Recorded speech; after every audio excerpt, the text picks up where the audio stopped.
Everyone, કેમ છો? Welcome back to my new blog. આજનો આપણો બ્લોગ છે રાખડી માટેનો સ્પેશિયલ બ્લોગ છે.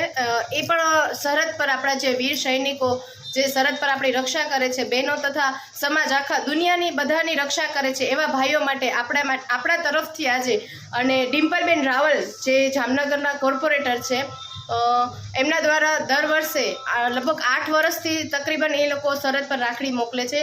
અને આજે અમારે ઇન્ડિયન લાયનેસ સંસ્થા તરફથી અમે ત્યાં રાખડી મોકલાવવા માટે બેનને સપોર્ટ કરવા માટે આવ્યા છીએ.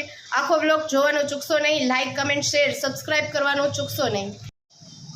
જય હો ઇન્ડિયન લાયનસ જય હો. જામનગરના કોર્પોરેટર શ્રી ડિમ્પલબેન રાવલ તરફથી છેલ્લા 8 વર્ષથી સરહદ પર તૈનાત સૈનિકો માટે રક્ષાબંધનના પવિત્ર દિવસના અવસરે રાખડીઓ મોકલાવાનું શુભ કાર્ય થાય છે. તેમાં ઇન્ડિયન લાયનસ જામનગરની બહેનો દ્વારા પણ એમના ફૂલ લઈને ફૂલની પાકડી રૂપે આપ જોઈ શકો છો. અમે લગભગ 50 થી 60 જેટલી રાખડી કવરમાં લઈ અને બેન પાસે આવ્યા છીએ અને બેનના આ સુંદર મજાના કાર્યક્રમને અને સુંદર મજાના સત સેવા કાર્યને અમે હૃદયપૂર્વક.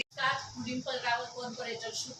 હું છેલ્લા 8 વર્ષથી આજે સૈનિકોને રાખડી બાંધવા માટે જે રક્ષાબંધન આપણે પવિત્ર તહેવાર છે એ લોકો માટે રાખડી ભેગી કરી અને ત્યાં સરહદના જવાનોને લખું છું કે જેઓ સમગ્ર દેશની અને આપણા સૌની રક્ષા કરે છે, ત્યારે આપણે સૌ બધા ખૂબ જ સરસ રીતે સુખીથી અને આરામથી આપણું જીવન વ્યતીત કરી શકીએ છીએ. આપણને કોઈ પણ જાતની ચિંતા સતાવતી નથી.